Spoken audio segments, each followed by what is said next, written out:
If I really had to be honest about my feelings about the future of the Star Wars franchise, I would definitely say that I'm very excited, very optimistic about the future and exactly what both Bob Iger and Bob Chaypek plan to do, with of course the Disney Plus TV shows and the new Star Wars trilogy of films, as well as other movies out there currently in the works. This is Mike Zero. Make sure to subscribe if you're new to the channel for future Star Wars content.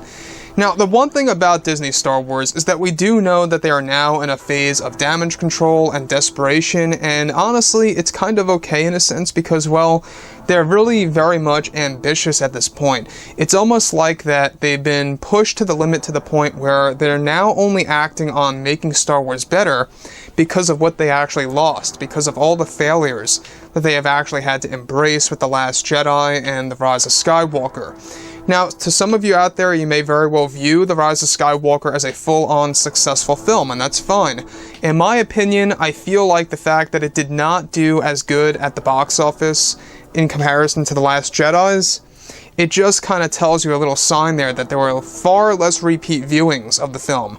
I know I, however, am one of them. You know, I didn't really see that movie nearly as much as I did than The Force Awakens or Rogue One.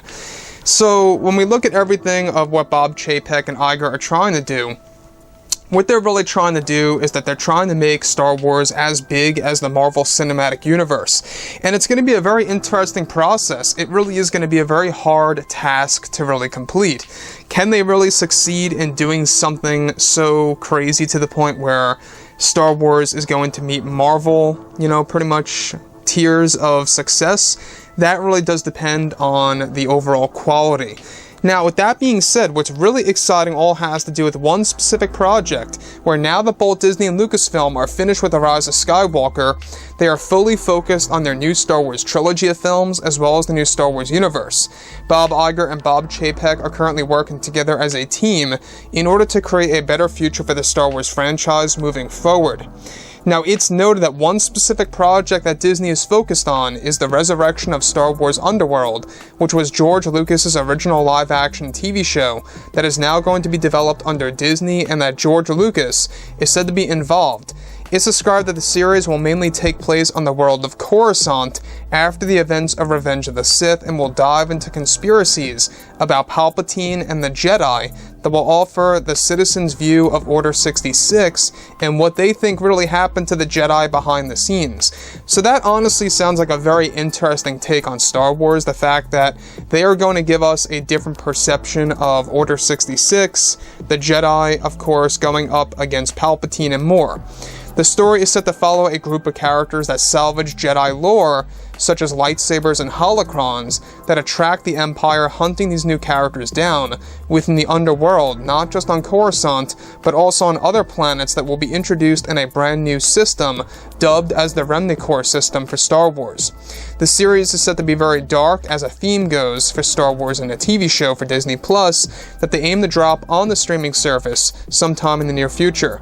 The series will also follow a group of bounty hunters in the new TV show for Star Wars. So, this is a very interesting take on Star Wars, how it's going to dive into conspiracies, basically giving us citizens' views of the Empire, the fall of the Jedi, and the rise of Palpatine.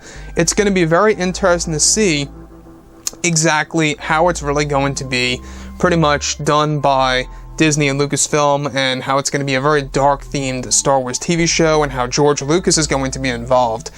Again, this lines up with what George originally wanted to do. He wanted his version back then in 2000, I would say 7, give or take, which is when it really began to pick up with the plans for Underworld, is that he really wanted it to be based on the world of Coruscant and other worlds that would actually show us pretty much the scum that hides beneath the city.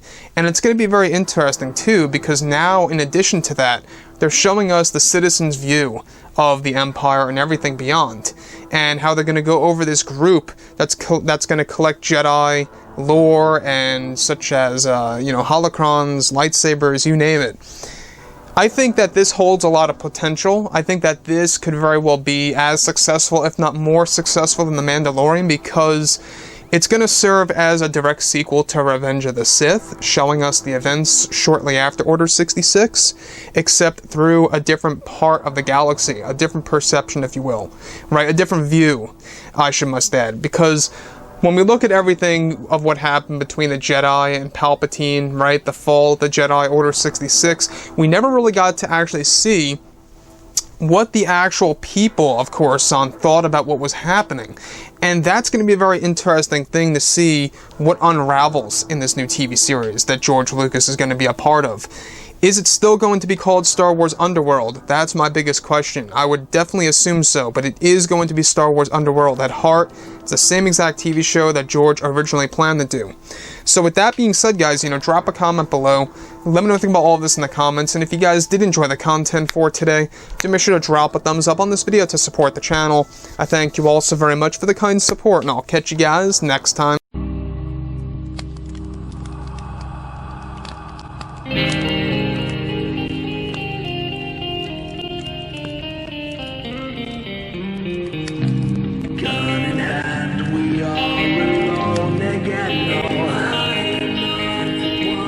From night to moon we hear them moans again.